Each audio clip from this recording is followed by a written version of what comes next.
4:30 in the morning, August 26th, 2021. The location is Kabul, Hamid Karzai Airport. A Marine stands on a concrete wall directly above a sewage canal. Down below, a desperate mass of 5,000 people. Mothers hold their documents high above their heads. Infants are passed over the barbed wire like bundles. At exactly 17:36, a man walks into the crowd with 12 kilograms of explosives strapped to his body. 13 American military personnel are dead instantly. About 170 Afghan civilians by the very next morning. This tragedy is fully documented. One airport, one single day, one country. And you probably think that this particular nation is the most dangerous in the entire world. No, in this video, it does not even rank in the top 10. Let us break the facts down in order. When we say the phrase dangerous country, a single image usually comes to mind: war, gunfire, ruins, and armored vehicles. But this is not the case, or rather, it is not entirely true. The majority of the countries on this list are not formally at war. Some of them welcome millions of tourists. Some export oil. Some even have towering skyscrapers and modern international airports. The German sociologist Max Weber wrote a phrase in 1919, immediately following the First World War, which remains the primary diagnostic tool of political science today. A state is an entity that successfully maintains a monopoly on the legitimate use of physical force within a given territory. Remember this specific definition. We will return to it at the very end of the video, and by then, it will sound completely different to you. The 13 countries we will examine are not simply dangerous points on a map. They are 13 distinct forms of brokenness, of different natures, of different scales, of different origins. To truly see these forms, we must navigate them one by one, moving from the edge into the depths. Let us begin with Afghanistan. This is not because it is the most terrifying place, but rather because it is the most deceptive. Soviet military troops entered the country on December 25, 1979. American forces arrived later in October 2001, and they finally departed in August 2021. Over the course of 42 years of continuous conflicts, more than 2 million civilians have lost their lives. The Soviet journalist Artyom Borovik visited Afghanistan in 1988 and subsequently wrote The Hidden War, the very first text that revealed the true scale of the ongoing events to the Soviet reader. That war lasted 9 years and 51 days. Approximately 15,000 Soviet soldiers died. 5 million Afghans became refugees, primarily in Pakistan, where the Mujahideen network was born in camps along the border. From those same camps, funded by American and Saudi money, emerged the men who fought the Soviets.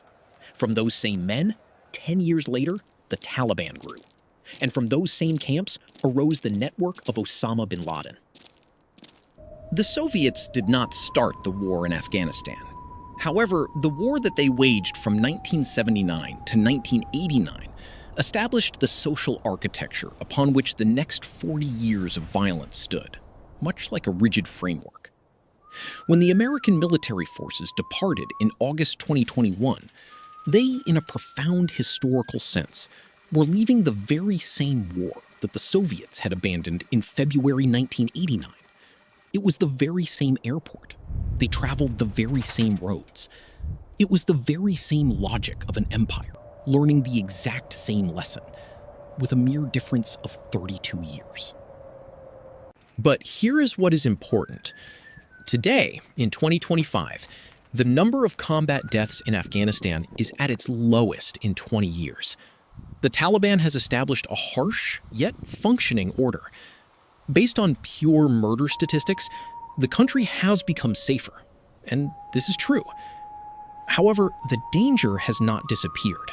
It has changed form. 20 million women and girls live under a regime that legally forbids them from studying past the 6th grade, working, visiting parks, or speaking loudly in the street. The latest decrees include a ban on looking out of the windows of their own homes into public spaces. This year, 400,000 teenage girls are required by law to drop out of school. This is not war. It is the slow, systemic erasure of an entire generation.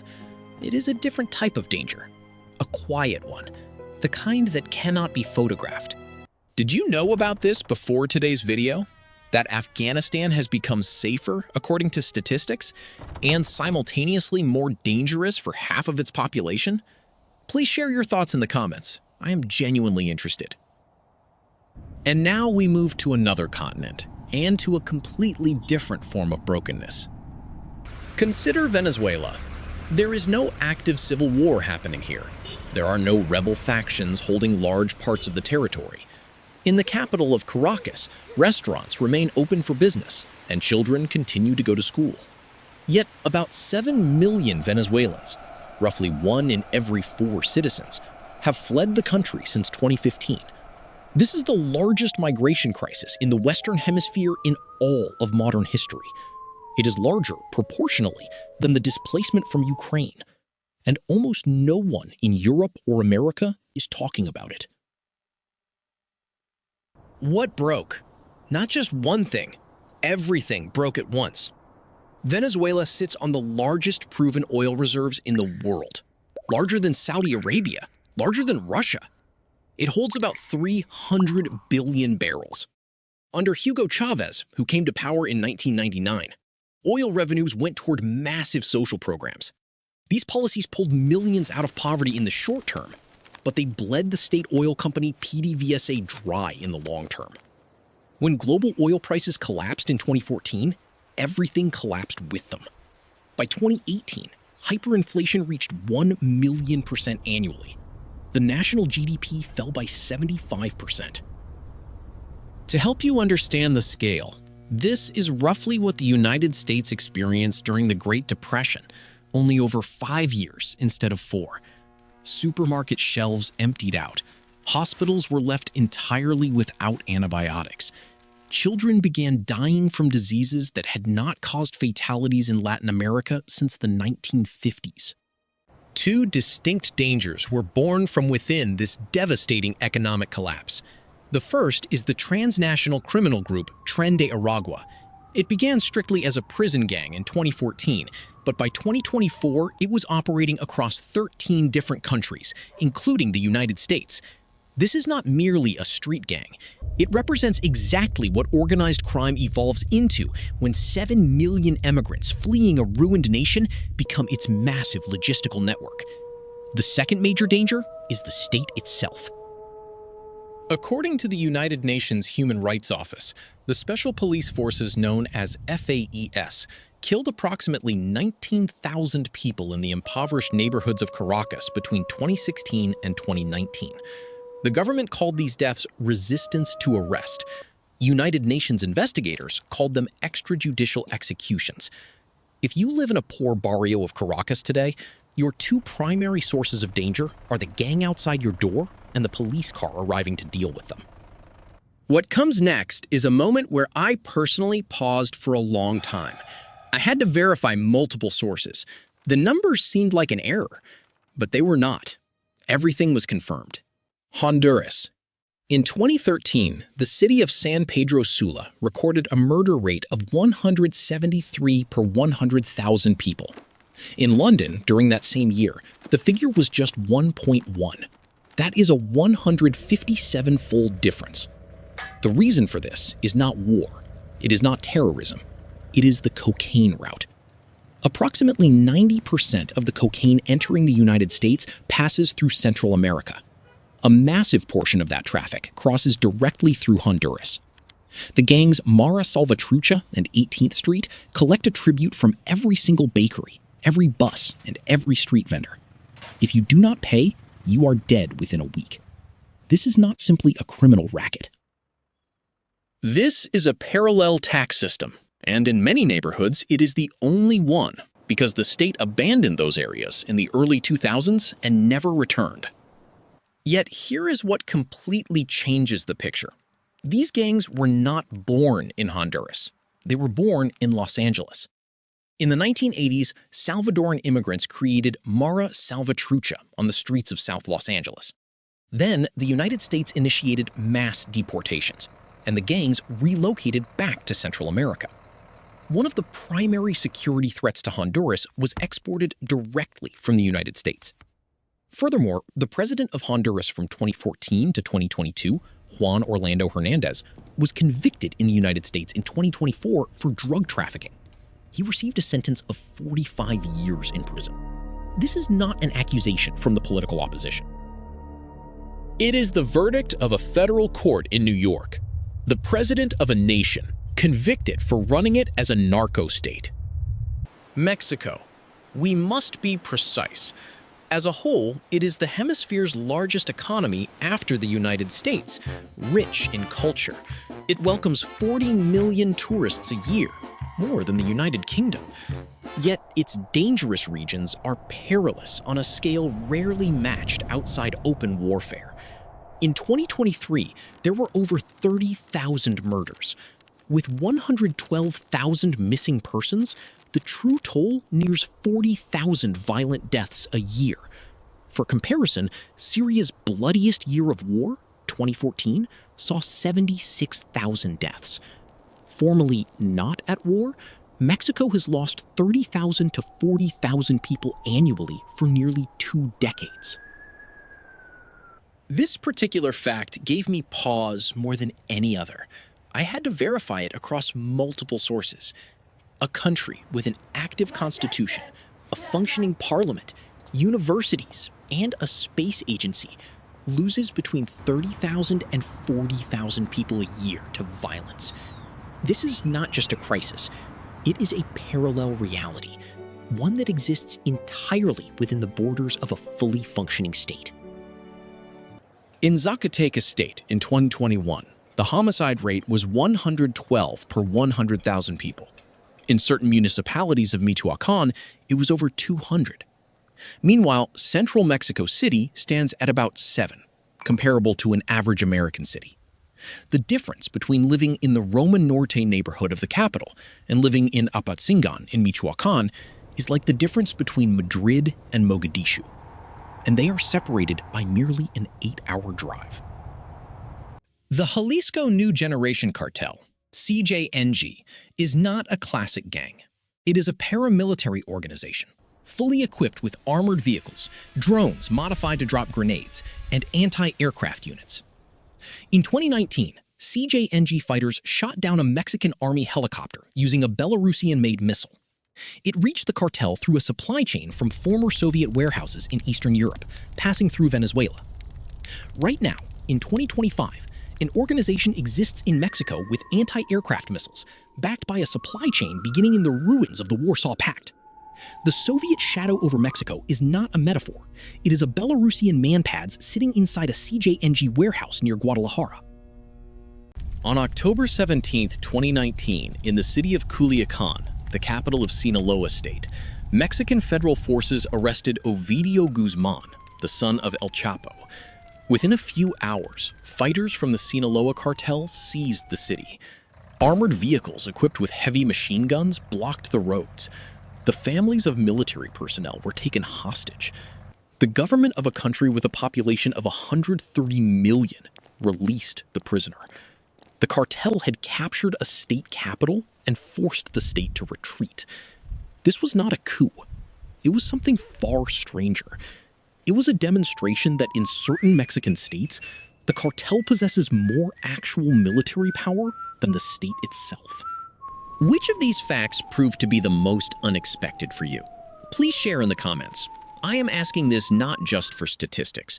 It is important for me to understand which of these facts bypass the usual news cycle, because what slips past is actually the most important part. Not because it is less frightening, but because our habit of focusing on a specific set of countries and narratives makes us blind to the rest. Mexico is in the news. Honduras is not. Meanwhile, a person living in San Pedro Sula statistically risks more than a resident of Baghdad. And now, we move to something truly unsettling. Because until this point, we have discussed countries where the danger is crime, gangs, and drugs.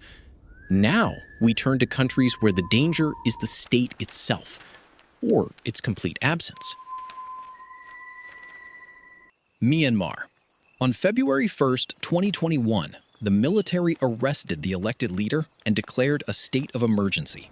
Peaceful protests were met with live ammunition. By 2025, a full-scale civil war. The conflict involves a central military government, a parallel national unity government, dozens of People's Defense Forces, and no fewer than 20 ethnic armed organizations, some of which have fought for over 70 years. The army has lost control of half the territory. The response is systematic aerial bombings of villages, schools, hospitals, and refugee camps. In April 2023, a strike on Pazi-Gi in the Sagaing region killed at least 170 people at a rural festival. Myanmar bombs its own citizens with Russian Yak-130 combat trainers and Chinese K-8 jets. The supply chain operates despite sanctions. Today, 3.5 million people are internally displaced.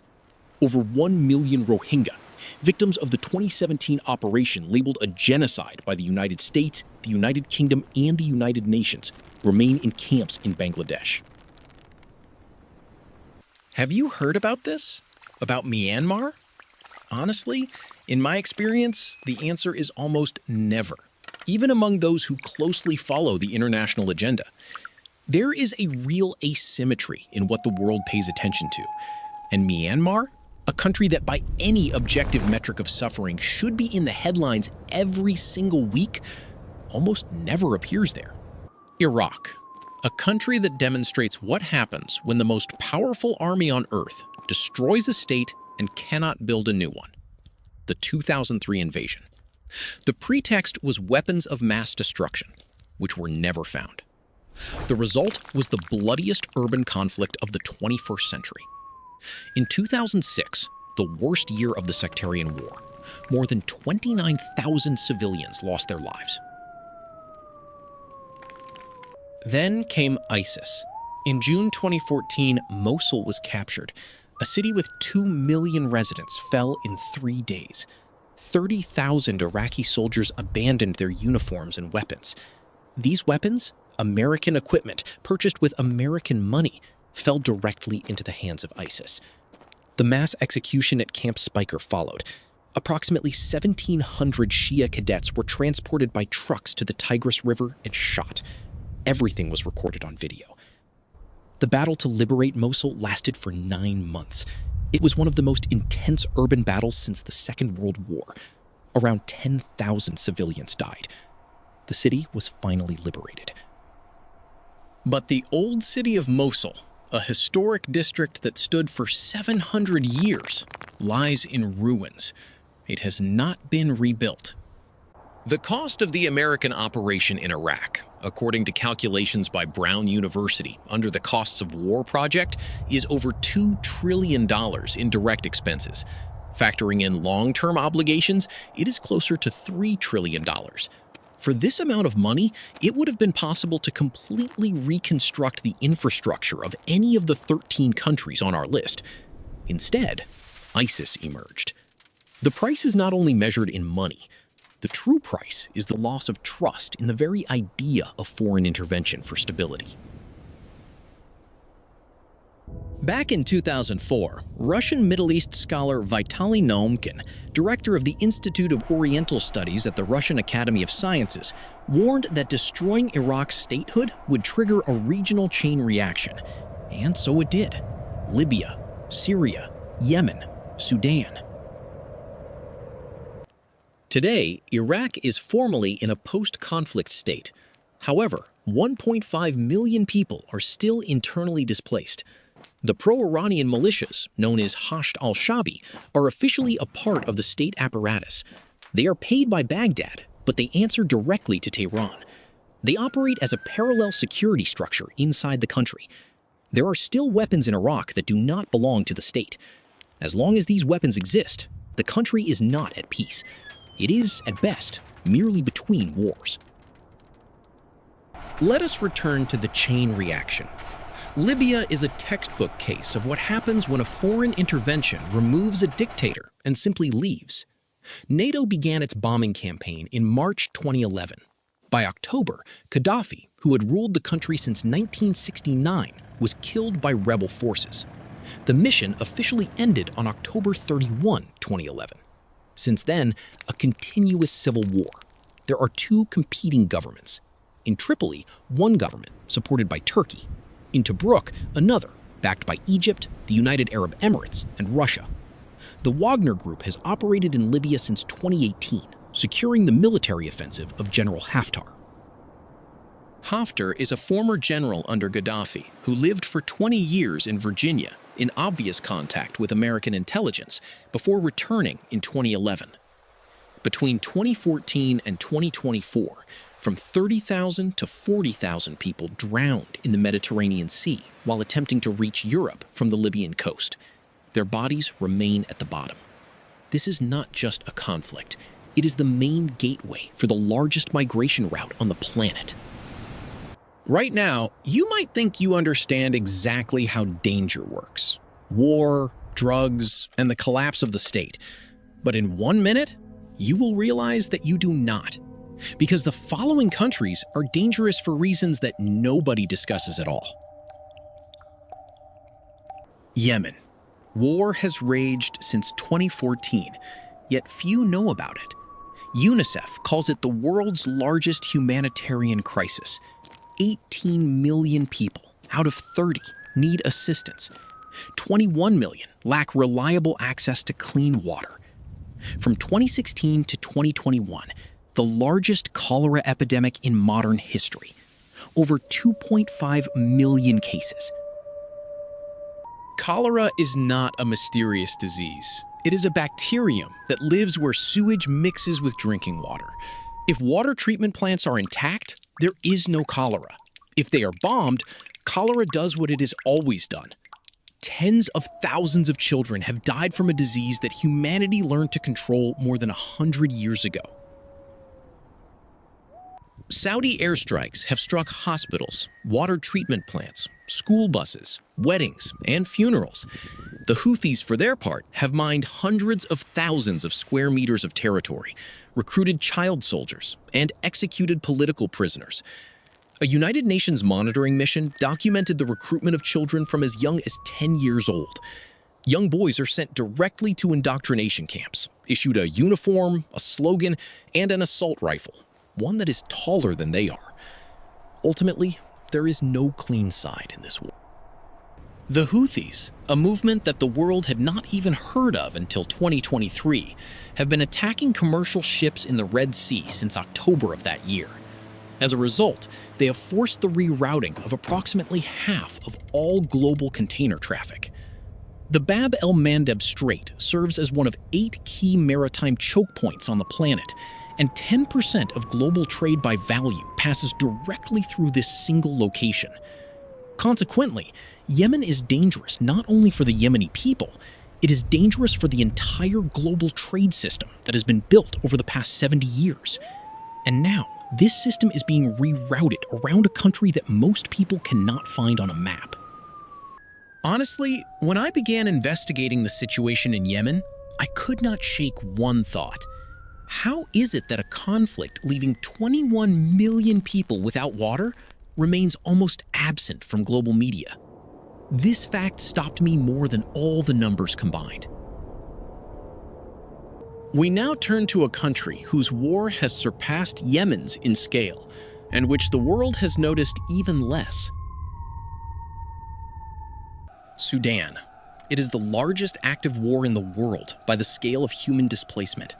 More than 13 million people have fled their homes in less than 2 years. That is more than Ukraine. It is more than Syria at its peak. The war began on April 15, 2023, between the army of General al-Burhan and the Rapid Support Forces of Hemedti. The RSF is the direct institutional descendant of the Janjaweed, the Arab militia that committed genocide in Darfur from 2003 to 2004. They were renamed, but they were not remade. In West Darfur, in the city of El Geneina, RSF fighters went from house to house with lists. They knew exactly which families were Mosallit. They knew who had served in the previous government. Men were taken away in trucks. Women were raped in their homes. The lists were not an improvisation. They were prepared in advance. This, according to the 1948 convention, is intent. The U.S. State Department officially classified the actions of the RSF as genocide in January 2025. This is not an accusation. It is a legal definition. The siege of El Fasher, the last government city in Darfur, has been ongoing since April 2024. More than 1 million civilians are trapped inside. The hospital is under direct fire. The humanitarian corridor is closed. It is the largest civilian population on Earth, quite literally under siege. The Russian shadow here is direct. The Wagner Group, and later the Africa Corps, mined gold in Sudan alongside Hemeti. This Sudanese gold has been one of the sources funding the Russian military economy since 2022. Somalia. The state collapsed in 1991.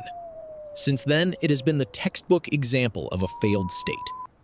During the Mogadishu operation on October 3, 1993, 2 American Black Hawk helicopters were shot down. 18 American soldiers were killed. Between 500 and over 1,000 Somalis died that same day. American bodies were dragged through the streets before television cameras. This footage defined American foreign policy for a generation. Clinton withdrew the troops. Washington's reluctance to intervene in African conflicts, born from one day in Mogadishu, became, according to many historians, one of the factors behind the world's slow reaction to the genocide in Rwanda 6 months later. The cost of one bad day in the lives of others proved very high. The phenomenon of piracy also emerged from Somalia. Somali pirates are not the romantic figures depicted in movies. They are former fishermen whose livelihoods were destroyed by foreign commercial trawlers. In 2008, Kathleen Gilman, a researcher from the Massachusetts Institute of Technology, demonstrated that piracy in Somalia grew not out of greed, but out of desperation. When a state disappears, other forms of order emerge. Today, Al-Shabaab is one of the deadliest insurgent groups in the world. On October 14, 2017, a truck loaded with explosives crashed into a fuel tanker at the Zubay intersection in Mogadishu, leaving 587 dead. It was the largest terrorist attack in the history of Africa. And here is what is truly terrifying. The Horn of Africa is one of the regions most affected by climate change.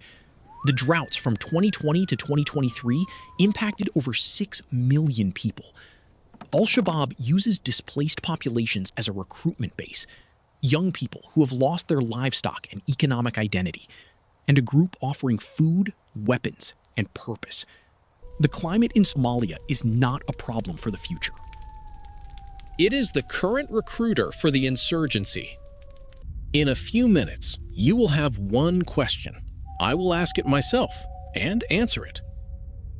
But first, what connects all these countries into a single system? Almost none of them became dangerous entirely on their own. Borders drawn with a pencil, borders drawn with a ruler, borders behind which lie 100 years of blood. The Sykes-Picot Agreement of 1916, 2 diplomats, 1 map, and the contours of Iraq, Syria, Yemen, and Libya. Between 1916 and 1962, the Belgian colonial administration in Rwanda systematically institutionalized the division between the Hutu and the Tutsi populations as a rigid racial hierarchy with mandatory identity cards, and laid the fundamental architecture for the 1994 genocide. American support for Mobutu in Zaire kept a kleptocrat in power for 30 years and ultimately determined exactly what the Congo would become. The Soviet military invasion of Afghanistan directly created the Mujahideen. Subsequently, American support for those same Mujahideen created Al-Qaeda. Every foreign intervention serves as the seed of the next inevitable crisis. But deliberate inaction is not a guarantee of innocence either. The cobalt utilized in our batteries is extracted under severe conditions that our domestic laws would never permit upon our own sovereign territory. The Central African Republic, 5 million people. The GDP per capita is $512 a year. In the United States, it is over $76,000, a difference of 150 times. Electricity is available to just 3% of the population. 3%. In a country with rivers, with forests, with diamonds and gold, 3%. The Central African Republic is where Russia first tested the model it then replicated across the Sahel, in Mali, Burkina Faso, and Niger. The model is simple.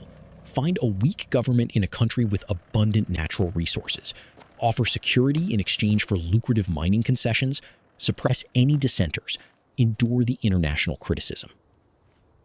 In Boyo, in January 2022, Wagner fighters shot at least 70 civilians, documented by the United Nations panel of experts. The village is located in the Diamond Belt. They arrived in 2 vehicles. They accused the residents of supporting local rebels. There was no trial. There is never any trial at all. They simply lined them up in a row. They shot them. They drove away. The neighbors spent 2 days burying the bodies. It is a historical irony, if it can be called that. Russia, which spent the 20th century as an alternative to Western imperialism, now exploits a model in the 21st century that is closer in its operational structure to the Belgian Congo of the 1890s than to anything from the Soviet past. The Democratic Republic of Congo. And here I must mention one figure before everything else, because it is this number that defines the true scale. The total losses of the Second Congo War, both direct and indirect, are estimated by the International Rescue Committee and the Lancet Journal at 5 to 6 million people. That is more than Vietnam, Iraq, Afghanistan, and Syria combined. It is the deadliest conflict since the Second World War. Yet almost no one in the world can name it. This is not because the information is hidden. It is simply because the war is in Africa. In the political economy of attention, African deaths do not generate the same volume of coverage as deaths elsewhere. This is a documented pattern, and it is one of the most uncomfortable facts about the world we live in. The eastern region of the country has not known a single year of peace since 1998. According to multiple United Nations groups of experts, the M23 militant group is directly supplied, directed, and reinforced by the Rwandan army. In January 2025, M23 forces captured Goma, the largest city in eastern Congo, with more than 1 million residents. Then, in February, they seized Bukavu, the capital of South Kivu. The Congolese army completely crumbled before them. The Democratic Republic of the Congo controls approximately 70% of the global cobalt reserves. Cobalt is a key element in lithium-ion batteries. These are the very same batteries that are inside your phone right now. They are inside the exact device from which you are possibly watching this video. In 2018, Georgetown University researcher Siddharth Kara conducted a field study in the Katanga province. Children as young as 7 were working in artisanal mines without ventilation or protection for just $1 to $2 per day. His book, Cobalt Red, published in 2023, is one of the most important investigations in this field. Apple, Samsung, Tesla, they are all part of the supply chain passing directly through these mines. Dr. Denis Mukwege, a Congolese gynecologist and the founder of the Panzi Hospital in Bukavu, received the Nobel Peace Prize in 2018. He has personally performed surgeries on more than 50,000 women whose bodies were heavily mutilated during these attacks. Sexual violence in the Congo is not merely a side effect of war, it is a deliberate instrument. A village where women have been subjected to mass violence is a village to which the men will simply not return. As a result, the entire community disintegrates. The territory is then vacated.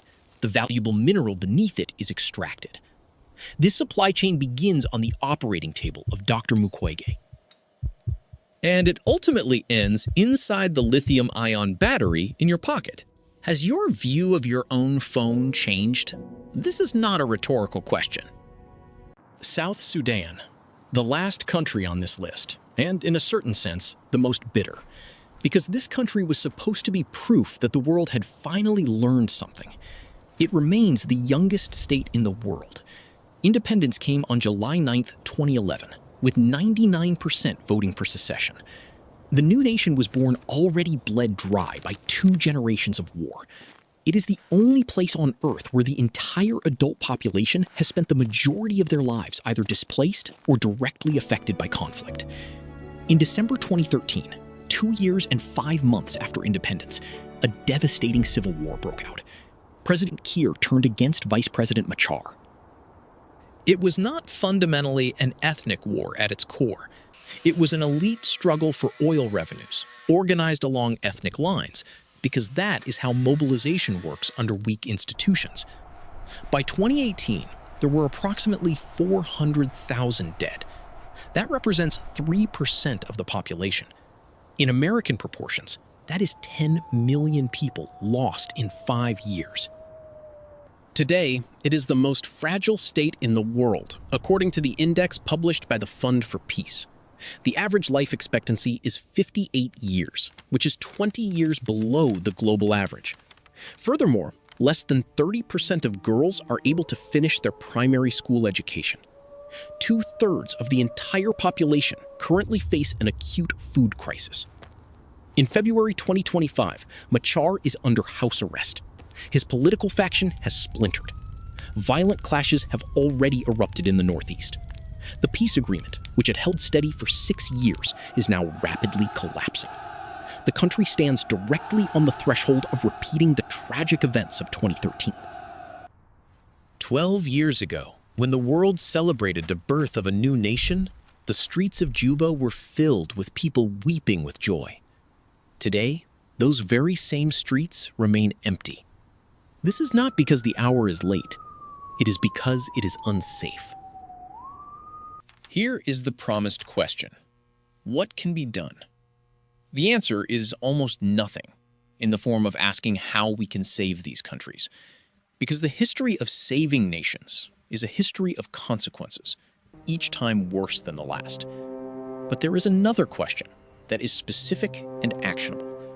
What is my country, or your country, doing right now to make the situation worse? Which sanctions regime creates collateral starvation? Which arms exports fall into the wrong hands? Which mining contracts finance armed groups? This question does not require anyone to be a savior. It requires us to look at. I would like to make one final point about all of this. We have traveled through 13 countries. Afghanistan is dangerous because the state has become an apparatus of erasure. Venezuela, because the state has become an apparatus of selective murder. Honduras and Mexico, because drug money has hollowed out the state from within. Iraq, because armed factions operating on its soil answer to another country. Myanmar, because the state bombs its own population.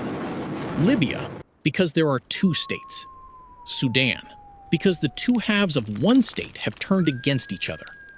The Central African Republic, because the state is held together by foreign mercenaries. Yemen, because the state is shattered into fragments. Somalia, because the state has not recovered since 1991. Congo, because the state has never controlled its eastern territory. South Sudan, because the state was born drained of blood and has been bleeding ever since. Here is the underlying pattern. This is what a failed state truly means. It is not anarchy. It is not a complete absence of structure. Instead, it is the presence of several competing structures, none of which holds undisputed authority, and a civilian population caught directly between them. At the beginning, I described one airport, one day, one country. Kabul, August 26th, 2021. 13 American service members, 170 Afghan civilians. Now you know, this country is not even in the top 10. Right now, while you are watching this, the airport in Kabul is managed by a Turkish company under a contract with the Taliban. A security guard walks the perimeter in the same uniform, but with a different patch. Right now, in the eastern Congo, a 7-year-old boy is descending into a mine for cobalt, which in 9 months will end up in someone's phone. Right now, off the coast of Libya, a boat carrying 53 people, mostly Sudanese from West Darfur, has been sailing for 19 hours. 2 people have drowned. 13 countries, 13 forms of brokenness. And Max Weber's definition, written in 1919, remains the only test that accurately indicates where on Earth you are most likely to be killed. The countries on this list are those where his definition does not apply. But perhaps the word dangerous is incorrect. It places the danger inside its borders, as if the country itself bites. No, the danger is in the structure, in the chain that extends from your hand, through mine, to their hands. These countries are not dangerous. They are the places where the danger produced and consumed by the rest of the world is paid for with human lives, the bill for the system. And looking at it, without averting our eyes, is the least we can do for those whose names are on it. Has anything changed in your perception after watching this video? Take a moment to write it down. Do not do it for me. Do it for yourself. It is a way to clearly understand what you truly think. And whatever that answer may be, it is the one